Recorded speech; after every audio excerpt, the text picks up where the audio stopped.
시청자 여러분 안녕하십니까? 박영기입니다. 아침에 사람들이 어떤 마음과 표정으로 시작하는지에 따라 하루가 바뀐다고 합니다. 환하게 웃으면서 하루를 시작해 보셨으면 합니다. 이 시간 주요 뉴스입니다.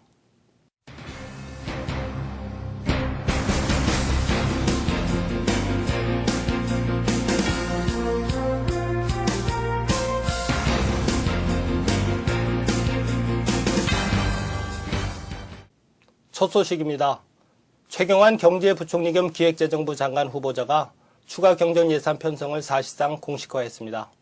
또 취임 일주일, 늦어도 열흘 이내에 경기 부양을 담은 종합대책을 내놓겠다고 말했습니다. 최 후보자는 국회 인사청문회에서 현재 경제 상황만 놓고 보면 추경을 하고도 남을 상황이라며 취임 전이어서 말을 하지 못하지만 나름대로의 보관이 있다고 답했습니다.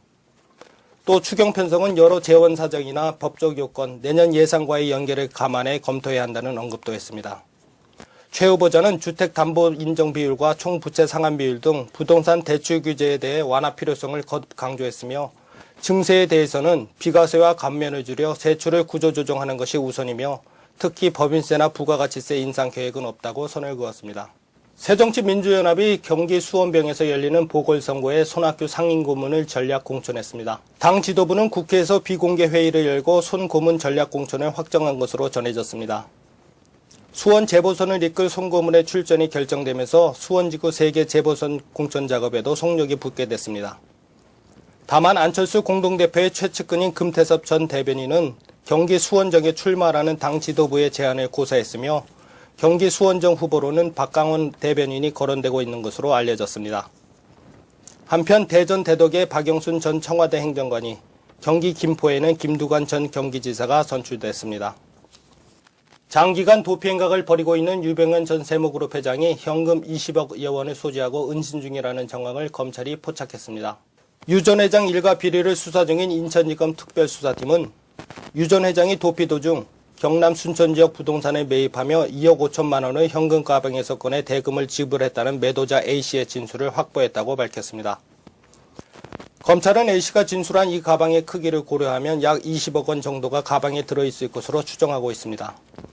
검찰은 유 전 회장이 전남 지역에 있는 구원파 신도나 신도의 친인척 집에 은신하며 가방에 들어있는 현금을 도피 자금으로 사용하고 있는 것으로 보고 있습니다. 이에 따라 검찰은 구원파 신도가 최근 구입 또는 인차한 부동산이 있는지 여부를 조사하는 한편 신도의 친인척까지도 수사를 확대하고 있는 것으로 전해졌습니다. 커피 전문점 카페베네가 가맹점주들에게 판촉 비용을 떠넘기는 등 가배 횡포를 부려온 사실이 공정거래위원회에 적발됐습니다. 한편 공정위 측은 카페베네 외에 다른 커피 전문점들의 불공정 행위 여부에 대해서도 조사를 확대하고 있는 것으로 알려졌습니다. 부동산 서부는 올 하반기 서울 강남 3구에서 분양되는 아파트 단지가 총 10곳에 2,908가구라고 집계 발표했습니다. 부동산 서부 관계자는 하반기는 상반기에 비해 물량이 많다며 강남권 진입을 원하는 수요자들에게 좋은 기회가 될 수 있다고 말했습니다. 포스코 건설은 이달 강남구 세곡 2지구에서 지상 12층 10개 동 400가구로 구성된 강남 더샵 포레스트를 공급하고 SH공사도 7월 중 서울 초구 내곡동 일대 내곡지구 6단지를 분양합니다. 대우건설과 KCC건설은 오는 12월 서초구 서초동 3호 아파트를 재건축한 프로지오 스위첸을 공급할 예정입니다. 대법원이 양심적 병역 거부자를 병역법 위반으로 처벌하면서 기존 판례를 재확인했습니다. 대법원 일부는 종교적 신념을 이유로 입영을 거부한 여호와의 증인 신도 이모 씨에 적용된 병역법 위반 혐의에 대해 상고심에서 징역 1년 6개월을 선고했다고 밝혔습니다. 재판부는 헌법재판소가 양심적 병역 거부에 대한 처벌이 합헌이라고 결정했다며 대법원도 종교적 신념에 따른 입영 거부 행위는 병역법의 처벌 예외 사유에 해당하지 않는다는 판결을 한 바 있다고 설명했습니다. 한편 여호와의 증인 신도들은 지난해 10월 유엔 자유권규약위원회에 청원을 제기해 양심적 병역 거부를 인정하라는 권고안을 이끌어낸 바 있습니다.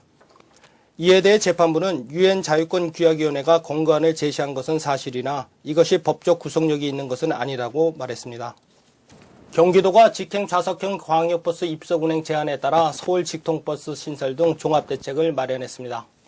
경기도는 고속화도로를 운행하는 직행 좌석형 광역버스의 입석 운행이 오는 16일부터 제한됨에 따라 수원 남양주 환승거점 정류소에서 서울로 바로 가는 출근버스를 운행키로 했습니다. 이는 출발지에서 10,000원이 돼 중간 정류소에서 승객을 태울 수 없는 경우를 대비한 조치입니다. 이 경우 서울까지 55차례 운행하던 버스가 85차례로 늘면서 더 많은 승객을 빠르게 실어 나눌 수 있게 됩니다. 또 수도권에 오가는 노선에 버스를 188대로 증차하고 배차 시간도 10분가량 단축시킬 예정입니다.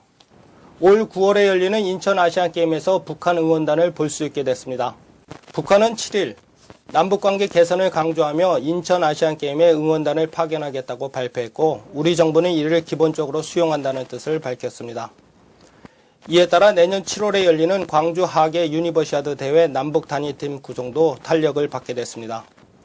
북한은 이날 공화국 정부 성명에서 우리는 북남 관계를 개선하고 민족 단합의 분위기를 마련하기 위해 남조선의 인천에서 진행되는 제17차 아시아 경기대회에 우리 선수단과 함께 응원단을 파견하기로 했다고 조선중앙통신이 보도했습니다.